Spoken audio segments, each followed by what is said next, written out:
الحمد للہ رب العالمین صلاۃ والسلام علی رسول النبی الکریم وعلی آلہ واصحابہ اجمعین الحمد للہ الذی ہدانا لہذا وما كنا لنہتدی لولا ان ہدانا اللہ رب اشرح لی صدری ویسر لی امری واحلل عقدۃ من لسانی یفقہوا قولی۔ سب سے پہلے تو ایک خاتون نے سوال کیا ہے کہ ہم شکر کیسے کریں۔ میں نے کئی دفعہ پہلے بھی بتایا، ذرا بڑے غور سے سنیں۔ قرآن مجید میں اللہ تعالیٰ حکم دیتے ہیں فَاعْبُدْ، لہذا عبادت کر، وَقُم مِّنَ الشَّاکِرِین، اور شکر کرنے والوں میں سے ہو جا۔ اب اس عبادت کے لیے کیسے؟ جو بھی اللہ تعالیٰ کی نعمتیں ہیں ان کا تہ دل سے شکر کرنا۔ ہمارا دل ان جذبات سے لبریز ہو کہ یہ سارے جو میرے اوپر اللہ تعالیٰ کے کرم ہیں، چاہے وہ صحت کے بارے میں ہے، صلاحیتوں کے بارے میں ہے، ذرائع اور وسائل کے بارے میں، یہ اسی کا کرم ہے۔ دل میں اگر یہ بات آپ کے پکی پختہ بیٹھ جائے گی تو پھر آپ کہیں گے الحمدللہ۔ یہ ہے زبان کا شکر، پہلا دل کا شکر تھا۔ میں ایک اور مثال دیتا ہوں آپ کو کہ جب ہم بہت ہی غمناک ہوتے ہیں، کوئی ہمارا عزیز رشتہ دار کا انتقال ہو جاتا ہے تو ہم بڑے غمناک ہوتے ہیں۔ تو پھر کیا ہوتا ہے جب ہم بہت غمناک ہوتے ہیں، ایسی صورتحال ہوتی ہے، کیا ہوتا ہے؟ جلدی بتائیں۔ رو رہے ہوتے ہیں سر جی، ناشکری کے الفاظ نکلتے ہیں منہ سے، دل سے سر آہیں دل غم سے نکلتی پک ہیں، جاتا ہے۔ آہیں نکلتی ہیں، آہیں۔ بڑے غور سے سنیں، یہ کیا آپ دل و دل کی باتیں کر رہے ہیں؟ زبان سے آہیں نکلتی ہیں غم کے مارے۔ تو یہ دل کی کیفیت ہوتی ہے جب کوئی عزیز رشتہ دار مر جاتا ہے۔ ہر وقت آدمی کے دل کی کیفیت اللہ تعالیٰ کے احسانات، اس کے کرم نوازیاں، اس کی دی ہوئی صلاحیتیں، اس کے دی ہوئے ذرائع، اس کے دی ہوئے وسائل، صحت، سب پر دل میں ایسا شکر ہونا چاہیے جیسا اس غم کے مارے بندے کے اندر ہوتا ہے۔ اور جہاں اس کے پریشانیوں اور غموں کی وجہ سے آہیں نکلتی ہیں، یہاں دل سے نکلتی آواز الحمدللہ، ساری تعریفیں اس اللہ کے لیے ہیں۔ پہلا شکر دل کا تھا، دوسرا شکر زبان کا ہے، اور تیسرا شکر عمل کا ہے۔ ہر وہ نعمت جو اللہ نے دی ہے اس کو عین اسی طرح استعمال کریں جس طرح اللہ نے حکم دیا ہے، چاہے وہ مال ہو، اولاد ہو، پیسہ ہو۔ آج آپ دیکھ لیں ہم ان میں سے کوئی کام نہیں کر رہے تو ہم شکر نہیں کر رہے۔ ناشکری سب سے بڑی ایسی لعنت ہے جو اللہ تعالیٰ کو سخت ناپسند ہے۔ اللہ تعالیٰ فرماتے ہیں لَإِن شَكَرْتُمْ، اگر تم شکر کرو گے، لَأَزِيدَنَّكُمْ، میں تمہیں اور زیادہ دوں گا۔ لَإِن كَفَرْتُمْ، اگر تم ناشکری کرو گے، إِنَّ عَذَابِي لَشَدِيدٌ، تو پھر یاد رکھو تمہیں واسطہ پڑے گا میرے شدید عذاب سے۔ قرآن ہم سمجھتے نا، پڑھتے اور سمجھتے اور اس پہ عمل کرتے، آج ہمارا یہ حال نہ ہوتا۔ ہم ناشکری کی انتہا کر رہے ہیں اور اللہ کے عذاب میں گرفتار ہیں۔ تو شکر یہ ہے، جیسے میں نے آپ کو بتایا کہ ہم ہر حال میں، ہر جگہ، ہر وقت اللہ کے احکامات کے مطابق معاملات کریں، یہی شکر ہے۔ سر اس وقت جو ہے فلسطین کے لوگ جو ہے نا شکر ادا کر رہے ہیں، جیسے آپ نے مثال دی تھی کہ وہاں ان کے بیچاروں کے گھر اجڑ گئے ہیں، بچے ہو گئے ہیں جدا، سب کچھ، اور پھر بھی وہ کہہ رہے ہیں کہ الحمدللہ، شکر الحمدللہ۔ مومن وہ ہوگا، لوگ اس وقت شکر ادا کر میری رہے ہیں بات رب سنیں، کی۔ آپ وقت ضائع نہ کریں۔ ان کے دلوں میں قرآن پوری طرح سمجھ چکے ہیں وہ لوگ، اور اس قرآن کے نتیجے میں وہ عبادت، اور عبادت کے نتیجے میں شکر وہ کر رہے ہیں۔ اب چلیے ہم چلتے ہیں، جلدی سے ریوائز کر لیتے ہیں۔ کل ہم نے آیت 61 تا 68 کیا ہے، اور قوم صالح کی قوم جو قوم سمود کہلاتی ہے اس کا ہم نے معاملہ کل پڑھا ہے۔ سب سے پہلے جو نوٹیبل چیز ہے وہاں، اور آپ خوب نوٹ کیجئے کیونکہ ہم قرآن کو سمجھ کے نہیں پڑھتے، نتیجہ یہ ہے کہ ہم زندگی میں ٹامک ٹوئیاں مار رہے ہیں۔ اگر ہمیں اللہ کے حکم پہ چلیں تو آج ہمارا یہ حال نہ ہو۔ آپ تو بہت کم دیکھتے ہوں گے، میں کبھی کبھی دیکھتا ہوں کہ ہمارے وہ چیف جو ہے اپنا فوجوں کے سربراہ وہ گئے ہیں امریکہ، اور ہمیں امریکہ سے امیدیں ہیں نعوذ باللہ، جو خود اپنے کرتوتوں میں غرق ہو چکا ہے، اور ہم ہیں کہ اس طاغوت کے آج بھی پجاری ہیں۔ تب سے سنیں کہ ایسا لگتا ہے کہ یہ جو اگر امریکہ راضی ہو گیا نا نعوذ باللہ طاغوت، تو بس ہمارے ہر مسئلہ حل ہو جائے گا۔ اور خدا کے بندو سوچو، تم نے امریکہ کی چاکری 75 سال کی ہے، کہاں معاملات سلجھے ہیں تمہارے؟ کل تو انڈیا کی سپریم کورٹ نے فیصلہ دے دیا ہے کہ یہ جو کشمیر ہے یہ انٹیگرل پارٹ ہے انڈیا کا۔ یہ ہے طاغوت کی فرمانبردار بننے کا نتیجہ۔ کاش کاش ہم اللہ تعالیٰ کے فرمانبردار بنتے، قرآن و سنت ہمارا رہنما ہوتا۔ میں آپ کو یقین دلاتا ہوں ہم دنیا کی نمبر 1 طاقت ہوتے۔ اس کو چھوڑا، آج وہ آگے آ رہا ہے، حضرت لوط کہتے ہیں نا اپنی قوم سے، الیس فیکم رجل رشید۔ پتہ ہے مطلب اس کا کیا ہے؟ صحیح مفہوم کیا ہے؟ کیا تم میں کوئی بھلا آدمی بھی ہے؟ کیا تم میں کوئی بندے کا پتر بھی ہے؟ یہ ہے اس کا ترجمہ، ٹھیک جو بالکل سینس کنوے کرتا ہے زبان سے زبان میں۔ ہے کوئی تم میں بندے کا پتر؟ آج آپ اپنی قوم میں دیکھ رہے ہیں، قرآن کو چھوڑا، آپ کو کہیں مجھے بتائیں، کہیں اسٹیبلشمنٹ میں، ججز میں، یہ جو جن کے پاس ضرورت سے زیادہ پیسے ہیں، جن کو اللہ نے عہدے دیے ہیں، مجھے ایک بھی بتائیں، ایک بھی بتائیں۔ سوچیں تو صحیح، قرآن اللہ کی کتنی بڑی نعمت ہے، جس طرح وہ ہماری رہنمائی کرتا ہے۔ تو اللہ تعالیٰ کا ہر نبی کہہ رہا ہے یا قوم عبد اللہ، اے لوگو ایک اللہ کی بات مانو، اس کی عبادت کرو۔ ہم اللہ کو چھوڑ کر امریکہ کے پیچھے پڑے ہوئے ہیں۔ اللہ تعالیٰ فرماتے ہیں ما لکم من الہ غیرہ، اس کے علاوہ تمہارا کوئی معبود نہیں ہے، کسی کے پاس کوئی طاقت نہیں ہے، طاغوت بے بس ہے۔ ہم آپ کیوں نہیں سمجھتے کہ ہمارے سامنے افغانستان میں اس کو ایسی شکست ہوئی ہے کہ وہ اس کے ہاتھ پاؤں پھود رہے ہیں۔ اب جب یہ دعوت انہوں نے دی، اس کے ساتھ انہوں نے بتایا کہ لوگوں، کیا تم دیکھتے نہیں ہو کہ اللہ نے تمہیں مٹی سے بنا کے تمہارا پتلا، اس میں روح پھونک کے، اور اس کو ذرائع اور وسائل اتنے دیے کہ تاکہ وہ اللہ کا نائب بن سکے، اور کائنات میں اس کو سب سے زیادہ عقل، علم، حکمتیں، علم سیکھنے کے ذریعے سب کچھ دیا۔ اس نے تمہیں زمین سے پیدا کیا اور اسی میں آباد کیا۔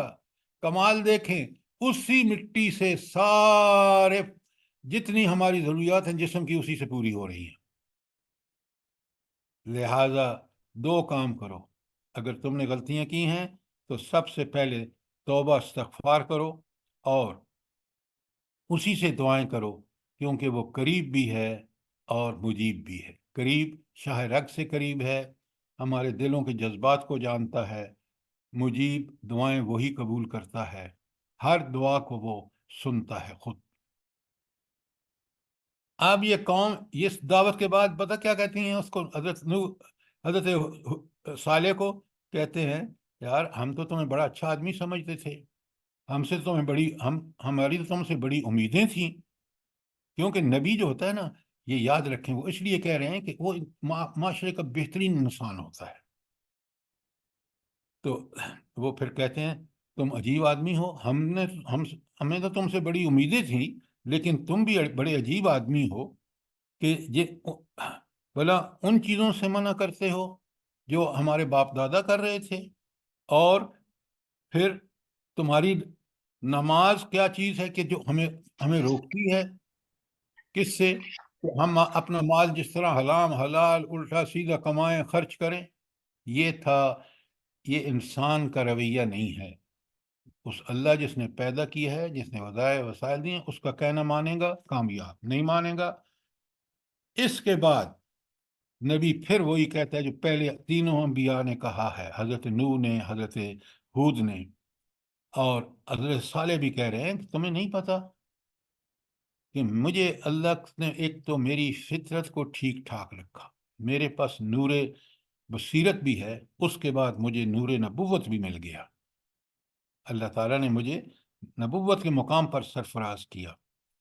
تو اس لیے میں جو ہے میں تمہاری کسی برائی کے ساتھ کوئی تعلق نہیں رکھوں گا، اور تم نے جو کرنا ہے کر لو، میرا اللہ میری مدد کرے گا. اس کے بعد آیت 64 میں ان کا شدید مطالبہ تھا، چلو ہم آپ کو مان لیں گے بشرطے کہ ایک آپ مادی معجزہ لے آئیں، ایسا معجزہ جو ہم اپنی آنکھوں سے دیکھ رہے ہیں. اللہ رب العالمین نے وہ ایک پہاڑ کے دامن میں رہتے، پہاڑ سے ایک اونٹنی چلی آ رہی ہے، اللہ کا معجزہ. ذرا غور کریں، پہاڑ اور پہاڑ سے بھی نکل کے آ رہی ہے اونٹنی. اب یہ ایسا معجزہ تھا، بلکہ اب جب معجزہ مانگتے ہیں نا لوگ، اللہ تعالیٰ بھی پھر ان پہ بڑی کڑی شرائط ڈالتا ہے. پہلی شرط یہ تھی کہ ان کا سارا سلسلہ جو تھا وہ پانی سے عام تھا، خوب ان کی فصلیں ہوتی.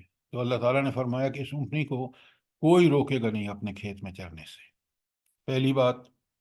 اور ایک دن یہ پانی پیے گی اور دوسرے دن تمہارے جانور پانی پیے گے. اب بدبخت قوم کو دیکھیے، معجزہ مانگا، اللہ نے دیا.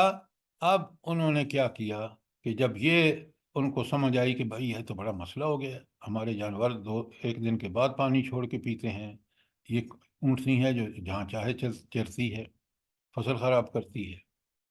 ان بدبختوں نے بجائے اس کے کہ وہ اللہ کا معجزہ تھا، اس اونٹنی کو مار ڈالا. جب مار ڈالا، آج 65 میں اس کا ذکر ہے، تو پھر ان کو صاف بتا دیا حضرت صالح نبی نے کہ 3 دن تمہاری مہلت ہے، خوب جو کھانا پینا چاہو کھا لو، تیسرے دن عذاب آئے گا اور اس کو کوئی ٹال نہیں سکے گا. بالکل یہی معاملہ جو پہلے قوم عاد کے ساتھ ہوا ہے، قوم نوح کے ساتھ ہوا ہے، کہ آپ نے مہلت کا بھی ناجائز فائدہ اٹھایا، حتیٰ کہ معجزے کا بھی ناجائز فائدہ اٹھایا. لہذا 3 دن کے بعد ایک انتہائی تند و تیز آواز، اس کو چنگھاڑ کہتے ہیں، اس نے اس قوم کو پکڑا اور وہ اپنے گھروں میں اوندے پڑے رہ گئے. اور حالت کیا تھی اس بستی کی عذاب کے بعد؟ گویا کہ وہاں کوئی بسا ہی نہیں، کوئی نام و نشان نہیں چھوڑا اس نے عذاب نے. اور اللہ تعالیٰ فرماتے ہیں کہ پھٹکار ہے قوم صالح پر، اس لیے کہ انہوں نے کفر کیا. کہ کفر بھی کس کا کیا؟ اپنے رب کا. وہ رب جو ان کا پالنے والا، جو ان کا کفیل، جو طاقت اور قدرت میں بے مثال اور لازوال، اور جس کا اقتدار پوری کائنات میں، اس کا انکار کتنا انسان کو مہنگا پڑتا ہے. اب آپ برائے کرم اس کو پڑھیں، سمجھیں، پھر اپنی آج کے مسلمانوں کا بالعموم اور اپنی قوم کا بالخصوص جائزہ لیں. اور یہاں دیکھیں، یہ قرآن جو آپ ثواب کے لیے پڑھتے ہیں نا، یہ قرآن کا ثواب اس وقت ملے گا جب ہم پڑھ کے سمجھ پہ اس پر عمل کریں گے. اگر ہم بھی نہ سنبھلے، مہلت پہلے بہت سارے اللہ تعالیٰ کے عذاب، یہ عذاب ایک قسم کے ہوتے ہیں جس میں لوگوں کو تنبیہ کی جاتی، باز آ جاؤ باز آ جاؤ. جب نہیں باز آتے اس مہلت کے بعد بھی، پھر بڑا عذاب آتا ہے. اور یہ آپ دیکھ رہے ہیں، یہ دائمی سنت ہے. پیچھے یہ تیسرا واقعہ آپ پڑھ رہے ہیں. کوئی سوال، کوئی یہاں آپ کے کامنٹس ہوں، میں پھر آگے چلوں. سر جی میں یہ سوچ رہی تھی کہ دیکھیں انہوں نے کہا کہ 3 دن کے اندر اندر، تو کیا اتنے سخت دل ہو گئے تھے ان کے کہ وہ سمجھ ہی نہیں سکے اللہ کی وارننگ کو، اور اس کو بڑی حیرانگی ہوتی ہے. آپ کو پہلے حیرانگی اس بات کی ہونی چاہیے کہ وہ منہ مانگا معجزہ جو اللہ نے بھیجا تھا، اس کو ان کو پتہ ہونا چاہیے تھا کہ اللہ کا معجزہ ہے، اس اللہ کی اونٹنی کو ہم نقصان پہنچائیں گے، اللہ ہمیں نہیں چھوڑے گا۔ تو وہ تو دیکھیں نا، نبی کی دعوت کا رد کرنا، جو بالکل برحق اور عین عقل و فطرت کی، اگر فطرت تباہ نہ ہو گئی ہو، بگڑ نہ گئی ہو نا، پہلی تو حیرت وہاں ہوتی ہے۔ پھر انہوں نے منہ مانگا، معجزہ مانگا، اللہ تعالیٰ نے وہ دے دیا، اس کو ختم کر دیا۔ تو وہ تو اگر ان کے دل میں یہ آپ نے جو بات کی ہے نا، آپ اس کو بہت اچھی طرح سمجھیں۔ جب انسان اپنے گناہ کر کر کے اپنی اس فطرت کو بھی مسخ کر دیتا ہے جو نیکی اور بدی میں تمیز کرتی ہے، یہ انسان کا دل، قرآن دوسری جگہ ہے، یہ پتھر کی مانند ہو جاتا ہے۔ پھر قرآن اللہ تعالیٰ فرماتے ہیں ان پتھروں میں بھی ایسے ہیں کہ جن میں سے وہ نکلتے ہیں چشمے۔ لیکن یہ انسان، اچھا آپ مجھے ایک بات بتائیں، اللہ تعالیٰ نے جب یہ دین پہاڑوں پر پیش کیا تو وہ کیوں انہوں نے انکار کر دیا؟ بتائیں نا۔ بھاری ذمہ دار میں یہ تھی وہ بات کہ اگر اس دین پہ عمل نہیں کرو گے تو پھر تمہیں تباہ و برباد کر دیا جائے۔ پہاڑ جیسی بڑی چیز بھی جو تھی وہ لرز اٹھی کہ اللہ کا عذاب آئے گا اس کے انکار میں، اور پھر ہم نہیں اٹھاتے۔ تو یہ انسان تھا جس نے اس کو آگے بڑھ کے وہ ظلومن جہولہ کیوں کہا ہے بلا قرآن نے کہ اس نے یہ ذمہ داری اٹھا لی، حالانکہ وہ ظلوم بھی تھا اور جہول بھی تھا؟ کیا مطلب ہے اس کا؟ سر اس کو احساس نہیں تھا کہ جاہل اتنا جھگڑا لو، جلد باز۔ دیکھیں ذرا سوچا کریں، آپ بالکل ادھر کی ادھر لگا دیتے ہیں۔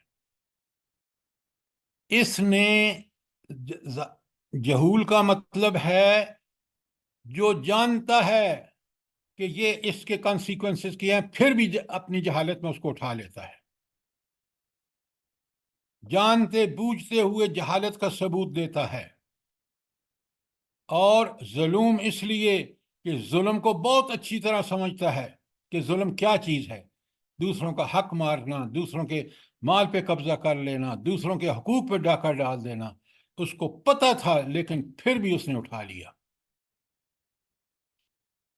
تو انسان اپنے ظلم اور جہول، جس کی میں نے تفسیر کی ہے، وہ اس کی صفت تھی، یا جو بھی صفت کہہ لیں، بری یا اچھی، اس نے اس کو آگے بڑھ کے اٹھا لیا۔ جبکہ پہاڑ جیسی مخلوق نے کہا نہ بھائی ہم نہیں اٹھاتے، اللہ تعالیٰ سے وہ کر دیا۔ پوری طرح سمجھیں تاکہ قرآن ہمیں ایک آیت دوسری آیت کی تشریح کرتا ہے۔ یہ بات وہاں نہیں سمجھ آتی جب ہم پڑھ کے گزر جاتے ہیں نا کہ بھائی پہاڑوں نے کہا کہ نہیں ہم نہیں اٹھاتے، یہ ذمہ داری نہیں لیتے۔ کیوں نہیں لیتے؟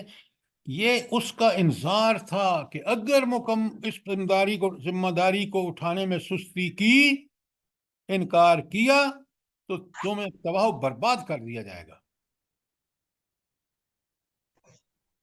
سر یہ پہاڑ اور یہ ساری چیزیں تو اللہ کی فرمانبردار ہیں، پھر انہوں نے انکار کیوں کر دیا؟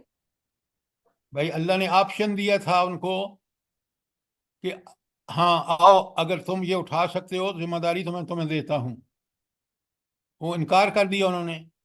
انکار کرنے کے بعد انہوں نے اللہ کی فرمانبرداری پر قائم رہے اور آج تک قائم ہے۔ بات سمجھ آ گئی آپ کو؟ نہیں؟ جی سر۔ اچھا، اب چلتے ہیں آگے آیت